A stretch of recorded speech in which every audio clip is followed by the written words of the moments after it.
21 capítulos ya hablando del amor. Hoy es el turno de la infidelidad. Tenemos con nosotros en este nuevo escenario, en este tablao del Cardenal, a Francisco José Monge López, psicólogo y educador social. Francisco. Muy buenas tardes. Buenas tardes, ¿qué tal? Muy bien, 21 capítulos ya, madre mía, cómo pasa el tiempo, ¿eh? Este sería concretamente ese 21º capítulo dentro de este ciclo, de esta serie. ¿Por qué elegimos la infidelidad y en este momento? Bueno, posiblemente sea porque es la primera vez que me sacas del plató, entonces, bueno, quizá hablemos de un tema un poquito particular y que está presente quizá en toda la sociedad, ¿no? En cine, literatura, música, en la web. Bueno, digamos que el tema de la infidelidad da mucho juego y también hay un negocio montado a raíz de la infidelidad, ¿no? Efectivamente, y es la primera causa de separación o divorcio. Sí, efectivamente. Esa aparición de un tercero. Sí, cuando hablamos de la ruptura de las relaciones, ¿no? Pues ya comentamos que la fundamental es la infidelidad. Bueno, como siempre, empezamos por las estadísticas, pero antes de nada, aunque parezca una pregunta muy de cajón de madera de pino o de perogrullo, como se suele decir, ¿qué es? ¿Qué entendemos realmente por infidelidad? Porque es un concepto que, aunque no parezca, puede resultar poroso y difícil de definir. Sí, puede ser complicado porque, bueno, hoy en día hay muchos tipos de relaciones distintas y no siempre considerar que puede haber infidelidad. Es decir, si una pareja es abierta y acepta relaciones extramaritales o se acepta a terceras personas, quizás en juegos sexuales o el intercambio de pareja, evidentemente este tipo de cuestiones no son la infidelidad, ¿no? Digamos que podríamos definir oficialmente la infidelidad como la ruptura de un pacto, de un acuerdo más o menos implícito o explícito entre una pareja, ¿no? Entonces se supone que tengo una relación estable y le prometo cierta fidelidad. Entonces en el momento en que ese pacto se rompe, pues hablaríamos de esta infidelidad. La infidelidad implica, por tanto, traición. Sí, implica traición porque yo me comprometo con una persona a una más o menos exclusividad, ¿no? Claro, pero el concepto de traición es más amplio. Hemos dicho que evidentemente si los dos cónyuges están de acuerdo en determinado tipo de libertades, ¿verdad?, no pasa absolutamente nada. Sin embargo, el problema es cuando en el pacto eso no entra, ¿no? Es un vínculo cerrado, pero hay diferentes grados, ¿no? Yo puedo coquetear con una persona, puedo cometer un desliz o puedo incluso mantener una relación estable. Claro, bueno, esos límites ya pertenecen al ámbito individual de cada pareja, ¿no? Cada pareja establece en qué punto comienza la infidelidad. Por lo general tendemos a asumir que la infidelidad, digamos, es real cuando llega al plano sexual, ¿no? Cuando si tengo una relación sexual con otra persona al margen de mi relación estable, sí entiendo que ya hay infidelidad. Sin embargo, bueno, eso digamos que sería la regla general, ¿no? Y de forma particular cada relación estableces. Es decir, si yo coqueteo, si yo flirteo con un compañero de trabajo, si yo chateo con alguien en un tono un poco más subido, el cibersexo, en fin, ya cada pareja establece sus propios límites. Muy bien, atendiendo a las cifras, comprobamos tanto en mujeres como en hombres, aunque en esta ocasión, ¿verdad?, en ese PowerPoint lo ha separado, vemos que a medida que envejecemos, o mejor dicho, que envejece nuestra relación, se incrementa el porcentaje, el índice de posibilidades, de probabilidad de que optemos por esta vía. Sí, por lo general, bueno, podemos hablar de que en prácticamente la mitad, tanto hombres como mujeres, confiesan que en algún momento han sido infieles, quizá en aspectos distintos. Por lo general el hombre tiende más a la infidelidad sexual, mientras que la mujer hablaremos de que podría tender más a la infidelidad emocional, es decir, a una relación más de apoyo, más de cariño, quizás más de compromiso, fuera de su relación estable, mientras que el hombre, digamos que con una canita al aire, hablando mal y pronto, ¿no?, se podría contentar. Pero sí, por lo general hablamos de que conforme avanza la relación en el tiempo, tanto hombres como mujeres toleran más esa infidelidad. Para las mujeres, para algunas mujeres quiero decir, se puede convertir incluso en un arma arrojadiza. ¿Pasa esto también a los hombres? ¿Se puede utilizar una relación con una tercera persona para castigar a la pareja por algún motivo? Bueno, en la mujer sí es más probable, un porcentaje más alto de de que el motivo de la infidelidad sea sentirse minusvalorada, ¿no? Es decir, quizá usando el rol tradicional de la mujer está en casa, el hombre está todo el día fuera, el hombre llega cansado, no la valora lo suficiente, entonces en estos casos sí puede utilizarse un poco como castigo, más bien quizá a nivel inconsciente, ¿no? Es decir, porque no se lo digo, no lo verbalizo, pero yo me siento bien porque noto que lo estoy castigando porque no me tiene en cuenta, ¿no? En estos casos sí podríamos hablar de un castigo más a nivel inconsciente. ¿Relaciones extramaritales o fuera de la pareja pueden producirse también en una relación que se halle en perfecto equilibrio, en armonía, solo por esa curiosidad de saber qué se puede experimentar, qué se vive? ¿Podemos considerar esto también como una carencia? Bueno, podemos considerar que es el riesgo implícito de cualquier pareja, ¿no? Es decir, en una relación estable ocurre una paradoja, y es que por un lado queremos mantener la pasión y la sensación del enamoramiento, que ya vimos anteriormente, que es una sensación muy positiva y a veces incluso adictiva, ¿no? Nos hace sentir muy bien, pero claro, por otro lado una relación estable implica cierta rutina, es decir, yo me embarco en una relación estable porque quiero tranquilidad, y la tranquilidad implica rutina, y la rutina es en cierto modo monotonía, ¿no? Entonces quizás esa monotonía hace que de vez en cuando, y sobre todo cuando ya lleva un tiempo la relación, yo necesite volver a esa pasión, ¿no?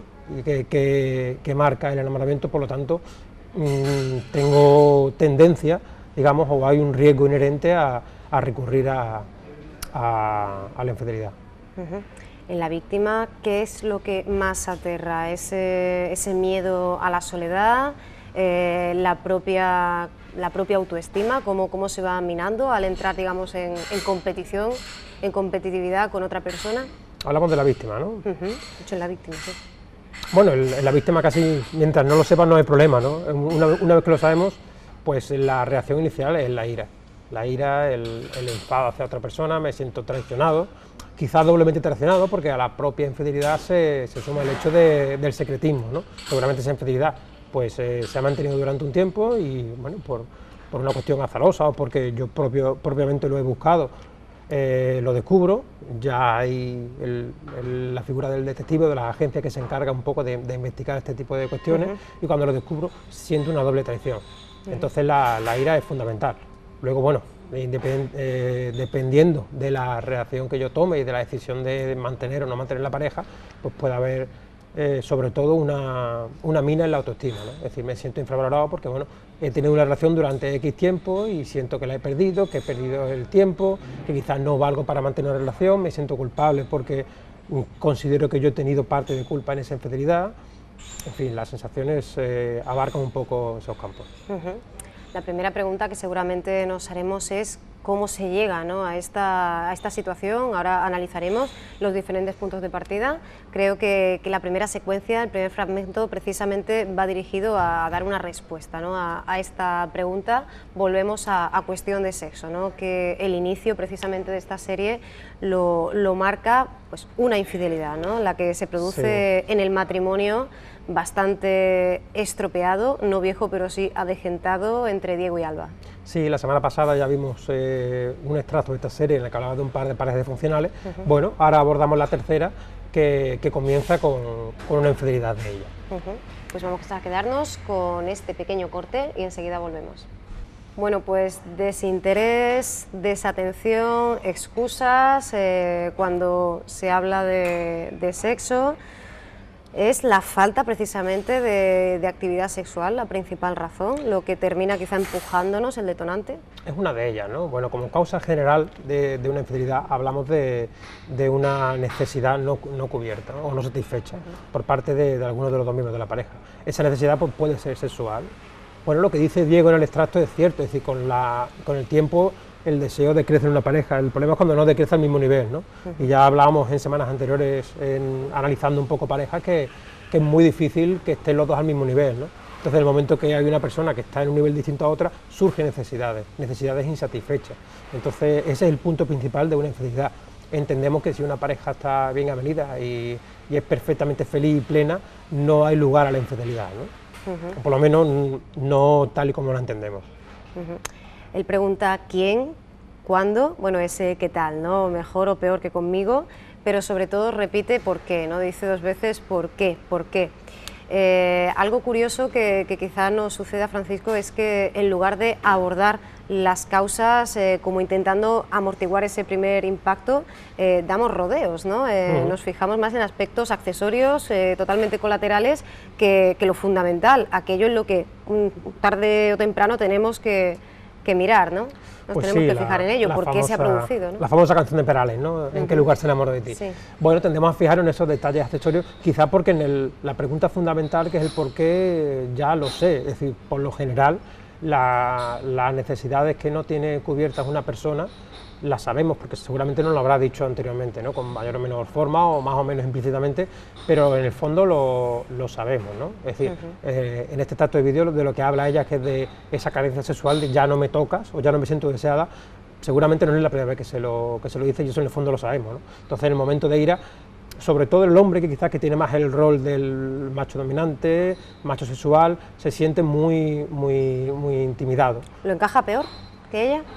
Quizás sí, bueno, estadísticamente el Claro, hombre tolera peor la infidelidad sexual, ¿no? Sí, generalmente sí, y generalmente bueno, el hombre suele ser más violento que ella y esa relación de ira es más evidente en el hombre, ¿no? Entonces preguntas de detalles accesorios que no nos conducen a nada y seguramente conducen a acrecentar la ira en ese momento, ¿no? Y, bueno, quién es y cuántas veces y dónde y cómo y qué tal ha estado y es mejor que yo. No, esas preguntas no conducen a nada y de hecho se aconseja en ese primer momento un tiempo fuera y separarnos e intentar no avivar esa ira inicial y por otro lado completamente lógica, ¿no? En el momento de saber esa infidelidad.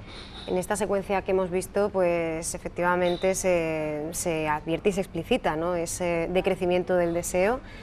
Y en un momento determinado Diego le explica a ella que es normal, ¿no? Que esto pues siempre sucede así. ¿Realmente es tan inevitable? ¿Siempre ha de disminuir la pasión? ¿No se puede luchar contra la monotonía? Hombre, claro que se puede y se aconseja, ¿no?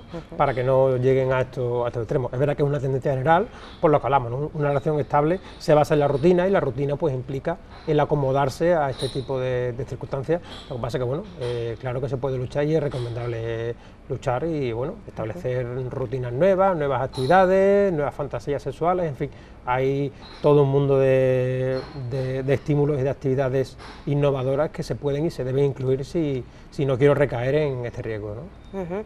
En un momento dado también los amigos le dicen, pero bueno, ¿es un desliz o ha pasado más veces? O sea, ¿ha sido algo muy puntual y perdido en el tiempo o realmente se trata de algo estable, cronificado? ¿Es siempre fácil discernir entre una opción u otra? Porque a priori nos parece sencillo, claro. Bueno, el que va a la serie se dará cuenta si eso es un desliz puntual o no, ¿no?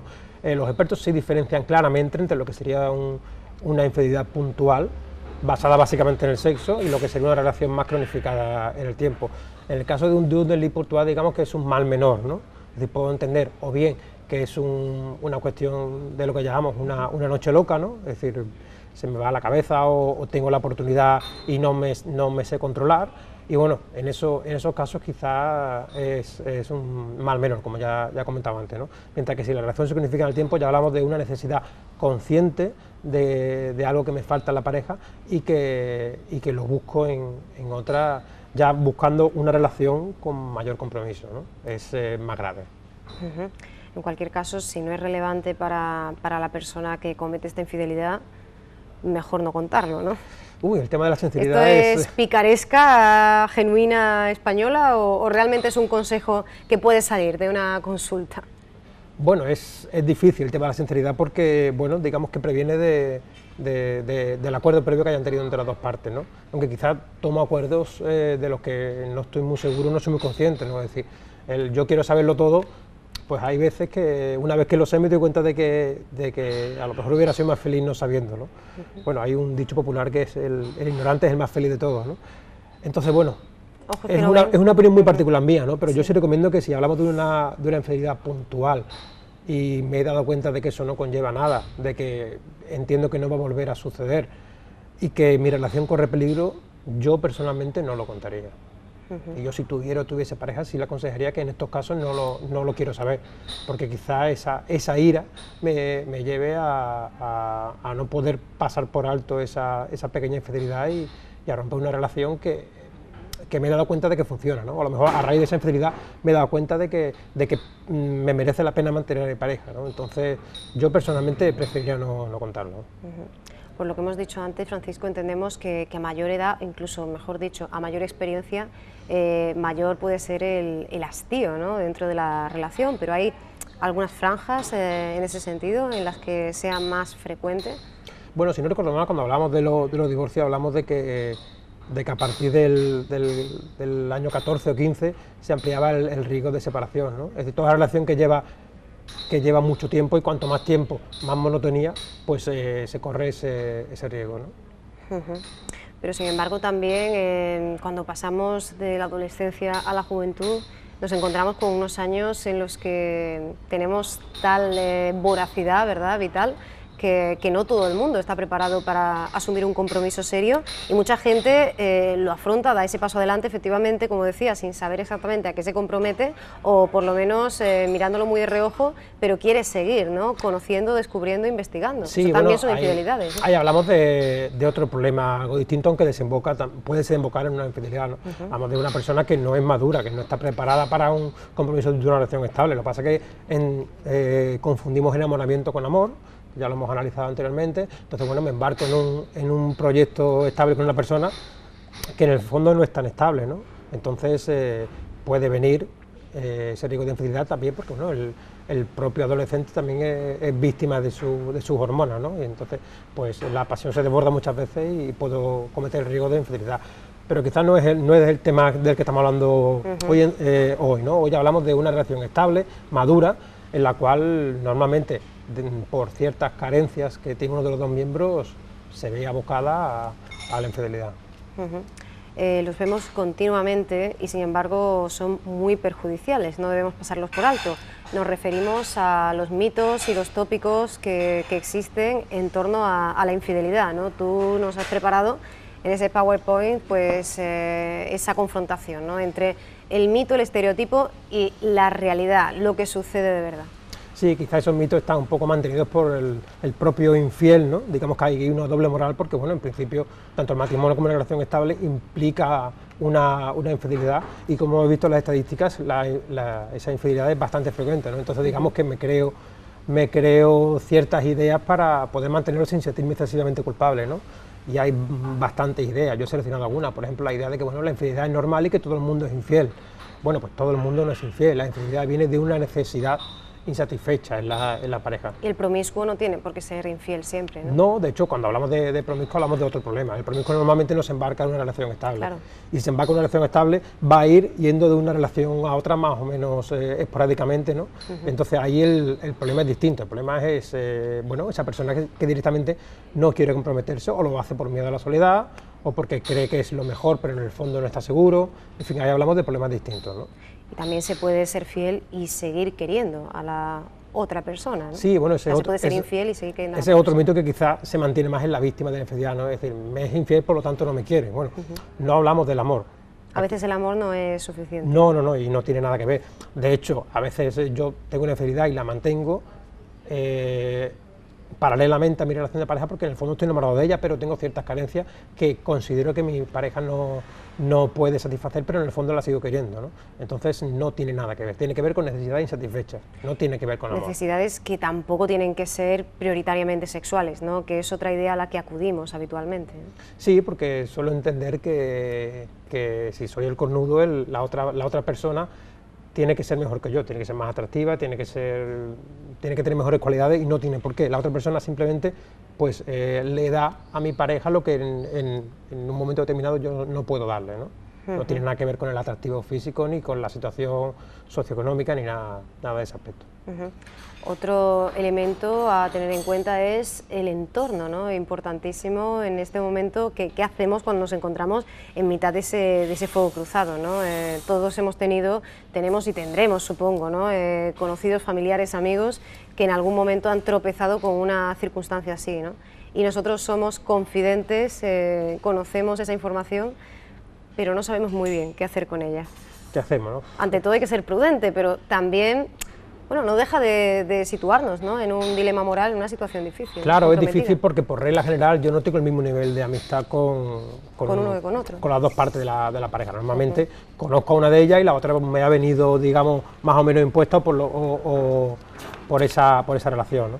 Entonces, bueno, también depende de la parte de donde yo esté, ¿no? Yo por regla general aconsejo el lema de no meterse donde uno no le llaman, ¿no? Y también porque en el fondo, aunque tengo mucha confianza con esa persona, las intimidades y los recovecos de esa relación y las carencias que pueda haber lo conoce la propia pareja, ¿no? Entonces, bueno, si una de las dos partes de la pareja me hace partícipe de esos problemas, de esas necesidades, de esos miedos, ahí quizás sí puedo intervenir, pero de forma muy prudente, ¿no? Pero sin tener idea y sin que yo me haga partícipe, yo meterme dentro, por lo general no lo recomiendo. Estamos a puntito de acabar con esos mitos, pero yo creo que hay uno que tú señalas que hay que resaltar, porque para mí considero que puede ser el más dañino de todos: la culpa, y esto es algo que se inocula, ¿no?, en la cabeza de la víctima. La culpa de que esa otra persona sea infiel la tiene esa persona, ¿no? En ningún momento yo asumo ninguna responsabilidad, sino que echo balones fuera, ¿no? Sí, efectivamente, tiendo a culpar y, bueno, por lo general hablamos de que la infidelidad la decide el propio infiel, nadie nos fuerza, ¿no?, en ese aspecto. Es decir, yo he dicho la víctima, no la persona que comete la infidelidad. Sí, ya me ha extrañado un poco la pregunta, ¿no? Es decir, la víctima tiende a culparse, no le da lo que necesito, la culpa la tengo yo porque no suplo su carencia, por lo tanto la culpa es mía, ¿no? Pero el que da el paso, dice, de alguna forma se consuela así, ¿no? Bueno, lo hago, pero la culpa la tiene quien se queda en casa. Efectivamente. Bueno, no me gusta hablar de culpa, que tiene una connotación religiosa importante, pero hablamos de responsabilidad. Sí, bueno, pero es así como nos sentimos, sí, ¿no? Efectivamente. No somos hijos de y la responsabilidad cultura. tiene la propia persona que es infiel. Las necesidades están ahí, pero no podemos culparnos nosotros de no habernos dado lo que la otra persona necesita. Evidentemente se pueden buscar soluciones aparte de la infidelidad, por lo tanto la infidelidad es siempre responsabilidad de la persona que la realiza, no de la víctima. ¿Es la infidelidad una salida cobarde a la ruptura, una decisión responsable para alguien que se encuentra sin opciones y quiere, bueno, pues intentar cubrir esa carencia para salvar su matrimonio, o simplemente una huida hacia adelante? Hombre, la decisión responsable no podemos entender que sea, desde el punto de vista en que se rompe el pacto o el acuerdo entre la pareja, no es una decisión responsable. Es verdad que hay personas que pero quizá me veo abocado solamente a eso. Sí. Y entiendo que es el último cartucho para que yo siga bien, y el que yo siga bien implique que mi relación oficial, digamos, recupere el equilibrio. Sí, pero sí, pues con riesgos, claro. Pero no hablamos de una decisión responsable. Claro. Es decir, lo responsable sería intentar solucionar esa carencia con la propia persona, no buscar un elemento exterior para solucionarlo, ¿no? Es verdad que hay determinadas personas que deciden tomar esta decisión para poner fin a su relación, no son, podríamos hablar de cobardía, ¿no? No se atreven a romper una relación y prefieren esa infidelidad seguramente con la necesidad inconsciente de que sean descubiertos para tener esa excusa y poner fin a la relación, ¿no? Es posible también. Hablamos ya de las causas, hemos hablado de las carencias en un sentido un poco genérico, global, pero ¿cuáles son, con nombres y apellidos, por lo menos las más habituales? Bueno, pues el sexo deficiente sí es una necesidad importante, el no sentirse valorado, el falta de comunicación, la sensación de asfixia que puede tener una persona cuando la otra persona quizás es muy dominante y nos sentimos atrapados, pues tendemos a buscar esa necesidad. Es muy curioso también la figura generalmente ha sido en el hombre, ¿no?, la necesidad de sentirse poderoso, ¿no? De reafirmarme, ¿no?, en mi masculinidad, en mi virilidad. Exactamente. Entonces es muy común la figura del hombre de posición económica bastante acomodada y que se permite el lujo de tener un amante, quizá con su propio apartamento, costeándose viajes con esa persona, un poco la necesidad de... Un alarde de poder. Sí, exactamente. Es muy común también. Algo incluso de lo que se presume, ¿no?, socialmente, o al menos en determinados círculos. Sí, porque bueno, tenemos esa idea también, que podemos hablar de mito, ¿no?, de que la infidelidad en el hombre estaba socialmente más valorada, porque bueno, el hombre es un macho sexual, necesita mayor actividad, también como es el principal encargado de traer dinero a casa, pues está sujeto a más presiones, con lo cual se le puede permitir, entre comillas, esos flirteos, ¿no? Sin embargo, no tiene nada que ver con la realidad, por supuesto. Bueno, y sin ser paranoicos, alarmistas, incluso celotípicos, creo que los celos los trataremos en otra entrega. ¿Cuáles son los indicios que de manera razonable nos puede llevar a pensar que quizá nuestra pareja pues esté teniendo esa doble vida? Sí, bueno, hay una serie de síntomas que podemos ver, no vamos a hacer aquí apología de la infidelidad. Quede esto dicho, ¿no? Ni tampoco de la celotipia, ¿no? Porque si bien el infiel patológico como categoría psicológica no existe, el delirio celotípico sí. Tampoco queremos fomentar aquí este tipo de delirio, ¿no? Pero sí hay ciertos síntomas que podemos observar en nuestra pareja y quizás nos lleven a pensar que hay una carencia. Esa carencia puede desembocar en infidelidad o no, pero bueno, ya nos ofrecen una pista, ¿no? Hablamos, por ejemplo, de las fallas en la comunicación. Es decir, una persona, si tiene tentaciones o si está cometiendo una infidelidad, normalmente se va a comunicar menos con su pareja. No habla de su rutina del trabajo, prácticamente no habla de nada, ¿no? Incluso tiene comunicaciones secretas por teléfono, por mail con esa supuesta persona, ¿no? Y está mucho más callada de lo habitual. Unido a que tendemos más a sociabilizarnos, es decir, el infiel empieza a salir más con amigos o simplemente no comenta nada, tiende también a cuidar más sus aspectos, bueno, pues el tema del gimnasio, el tema de arreglarse más cuando sale. Su físico. Efectivamente, ¿no? Y evidentemente el sexo con la pareja estable deja de ser un problema porque normalmente deja de ser, ¿no? Es decir, puede haber incluso rechazo al sexo sin demanda. Si bien antes lo demandaba, en el caso de que fuera una carencia sexual, ahora ya no lo tiene y tampoco lo demanda, ¿no? Aunque a veces sí es verdad que por esa culpabilidad puede tener momentos en los que sea más tierno con esa persona. Sin llegar al ámbito sexual, simplemente hablando de ternura y de cariño, quizá por esa culpabilidad, ¿no? Vamos a hablar ahora, Francisco, de cómo reaccionamos, ¿no? Las diferentes vías que podemos tomar unas personas u otras si nos encontramos no con una infidelidad, sino con una situación de ruptura límite. Veremos cómo en el mismo amor, la misma lluvia, ¿verdad? Si bien Laura opta por saltarse varios pasos entre el conflicto y una situación de bonanza sentimental, Jorge efectivamente elige, ¿no?, este camino del que hoy estamos hablando. Vamos a ver el fragmento y enseguida lo comentamos. Bueno, Francisco, ninguno de los dos opta por una solución muy madura, ¿no? Sí, bueno, sin querer defender un poco ni justificar la decisión que toma Jorge en este caso, ¿no?, en el extracto, sí entendemos que los dos se han equivocado. Es decir, si vemos la película completa nos damos cuenta de que Jorge es una persona con miedo al compromiso brutal, ¿no? Entonces, bueno, en el momento que tienen una pequeña crisis de pareja, pues plantearle un matrimonio, evidentemente él se asusta y toma por esa decisión, con la cual ya fantaseaba antes y bueno, ya estadísticamente ya hemos visto como hay muchas personas que flirtean o que tienen ciertas fantasías con la infidelidad y que no llega a producirse, ¿no? Sin embargo, en una situación límite o estresante como la vive él en ese momento, bueno, pues tiende a buscar esa salida, ¿no? Y bueno, ya vemos que le sale mal. Por parte de Jorge Pellegrini está claro que Carola, pues esa inocente salida que se le ocurre, pues está totalmente, esa inocente fantasía, como creo que él la define en algún momento, está totalmente predispuesta a ser ella, a ser la única, pero nunca la otra, ¿no? Y es la otra realmente, ¿no? Sí, nos cuesta mucho aceptar que somos el otro o la otra en un trío, ¿no? Y bueno, normalmente esas infidelidades que se mantienen en el tiempo quizás se mantienen con la promesa de la otra persona de abandonar la relación que mantiene, ¿no?, e irse con esa tercera persona, promesa que rara vez se cumple porque a veces la hacemos inconscientemente, la hacemos pensando en mantener esa infidelidad o a veces queremos, pero no podemos, ¿no? La infidelidad normalmente se mantiene porque no estoy dispuesto o no me atrevo a afrontar mis problemas y la separación con mi pareja. Y después de la infidelidad, ¿qué? El divorcio, ese impacto que tiene una separación sobre los posibles hijos y en el caso de que los hubiere. Bueno, grosso modo podemos hablar de que la principal consecuencia es la separación, es decir, es la primera causa de separación y por lo general es lo que suele suceder, ¿no? Acompañado de bueno, al ser un suceso estresante, hablamos siempre de la dualidad entre ansiedad y depresión que está presente casi siempre que vivo un suceso vital que me resulta muy estresante para mí, ¿no? Entonces los trastornos de depresión y de ansiedad son bastante comunes en las personas, sobre todo las víctimas de infidelidades, ¿no?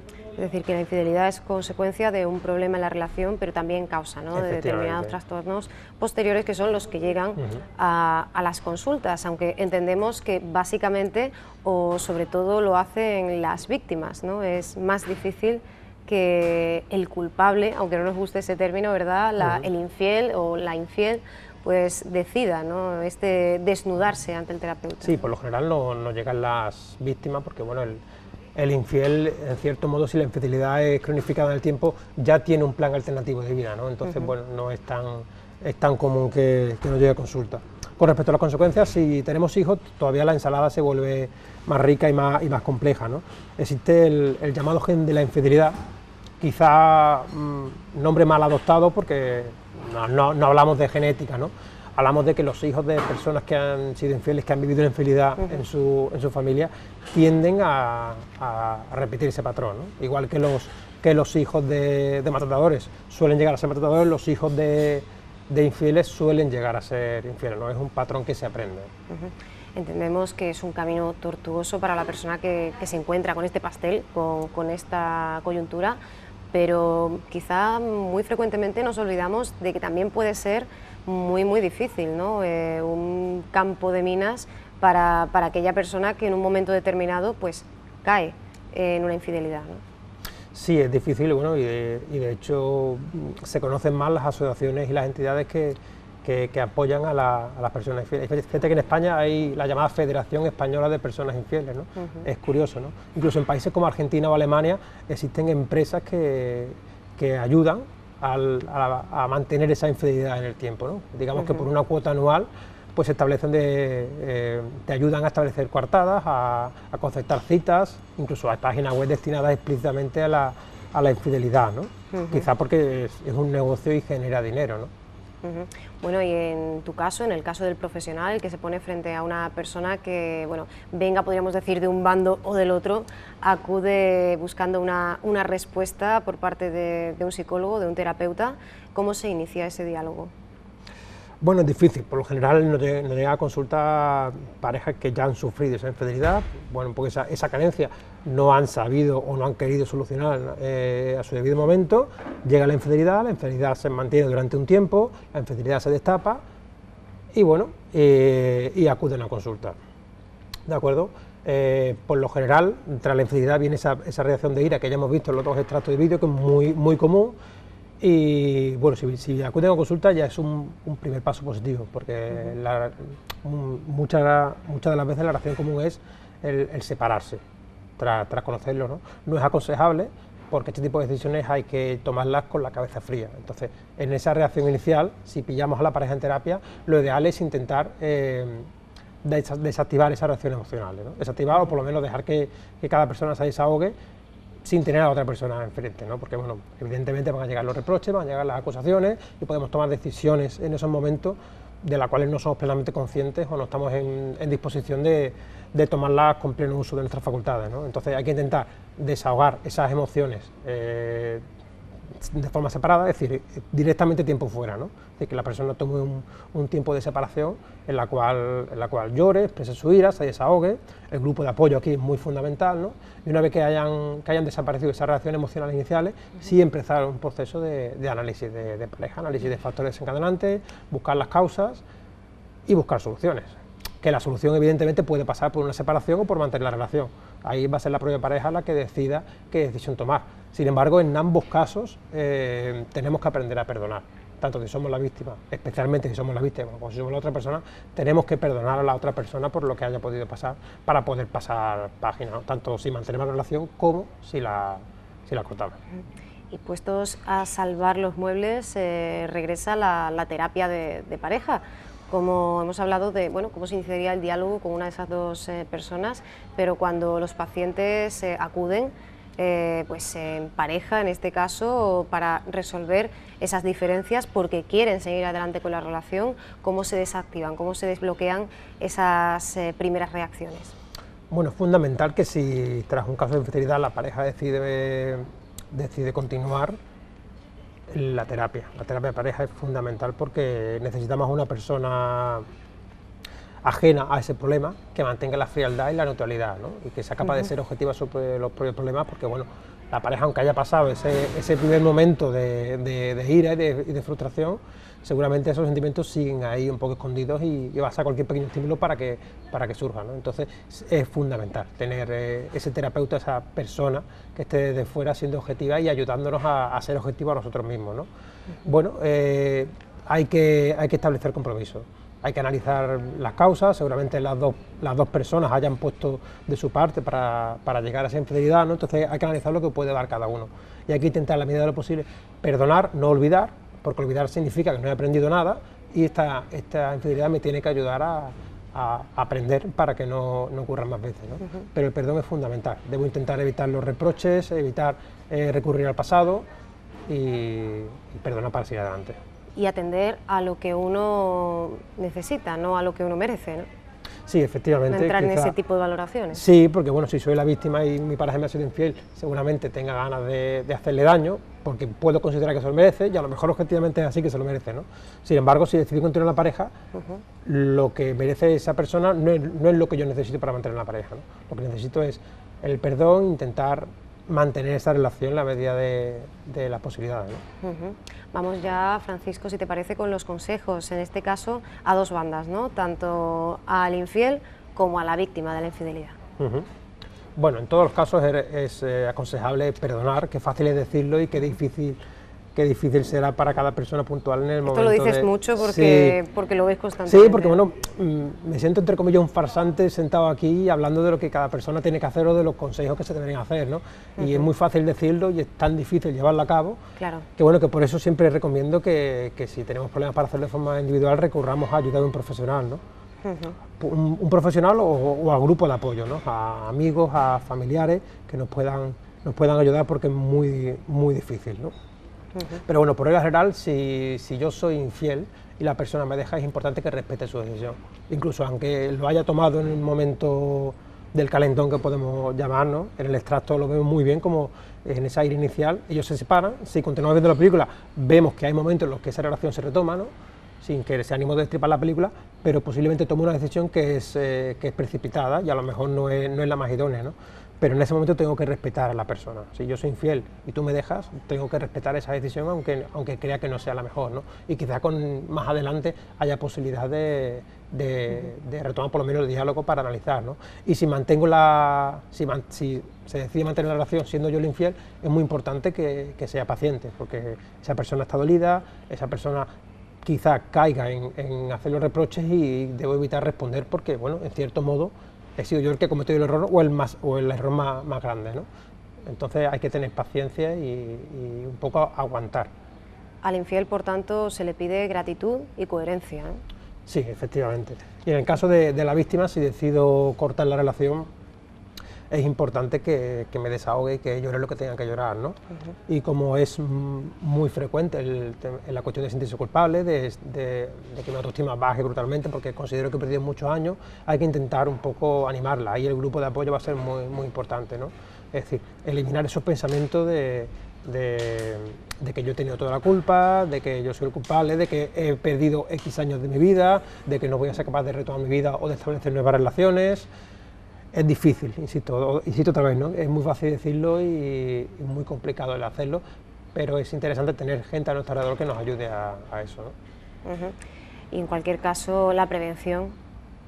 Sí, la prevención se puede es fundamental, no y quizás los consejos se parecen mucho a los que decíamos cuando intentamos mantener una relación, ¿no? Es decir, el establecer buenos canales de comunicación, quizás todo lo contrario a lo que hablamos la semana pasada con las parejas disfuncionales, ¿no? Sí. El intentar estímulos nuevos, actividades nuevas, intentar no caer en la rutina, aunque se tienda a la rutina, porque una relación estable la queremos estable porque se basa en esa monotonía diaria, ¿no? Pero intentar de vez en cuando salirse y hacer un poco avivar esa llama que muchas veces es lo que nos falta, y estamos tentados a buscar infidelidades por eso, ¿no? Como sueles trabajar tantísimo esas páginas de PowerPoint, en alguna hemos visto a un dálmata, ¿verdad?, con una camada de gatos. Dálmata. No hemos entrado aquí en la convivencia o ese afrontar no solo una infidelidad, sino el fruto de esa infidelidad, ¿no? Esto nos llevaría a otro programa entero. Sí, ¿no? eso nos llevaría a otras cuestiones que hemos hablado ya mucho de pareja, no sé si estamos dispuestos a seguir analizando o a quizá cambiar de hábito, ¿no? Los hijos bastardos los dejaremos para otro momento, pero bueno, me gusta en la medida de lo posible introducir siempre ciertos elementos humorísticos que ayudan a relajar el ambiente. Ya hablábamos del humor y de la importancia, ¿no? De hecho, bueno, el humor español vive mucho de esa sinceridad, los chistes sobre cornudos. Fíjate que más curiosos los chistes de hombres cornudos que de mujeres, ¿no?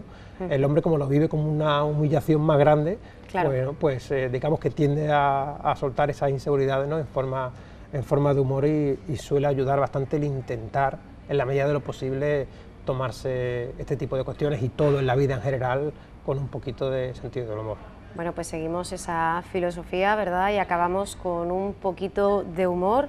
Nos vamos con la película del año 99, Desmontando a Harry. El personaje que interpreta Woody Allen intenta justificar, pues, de mil formas imposibles una infidelidad, y bueno, aquí mezclamos el eterno problema, ¿no? del personaje de este tipo, el complejo de Peter Pan, el miedo al compromiso. Así que bueno, nos vamos con una sonrisa. Sí, vamos a ver un pequeño catálogo de justificaciones imposibles, ¿no? Aunque la película entera, ¿verdad? En esa película, al completo, está muy presente este asunto, pero vamos a recoger una pequeña escena muy divertida. Y bueno, Francisco, te agradecemos mucho que nos hayas acompañado una semana más. Te esperamos la semana que viene en el Real Jardín Botánico. ¿No me llevas a la piscina la semana que viene? No, todavía no. Con estos calores agradecería. Bueno, nos vamos acercando. Ya bueno, el Botánico ya nos lleva a un entorno un poquito más fresco. Bueno, por lo menos habrá allí alguna piscinita, algún charco donde meternos. Bueno, Francisco, pues muchísimas gracias por haber venido. Si te parece, nos quedamos aquí unos minutos viendo, pues, este fragmento de Desmontando a Harry. Nos quedamos con él y enseguida regresamos.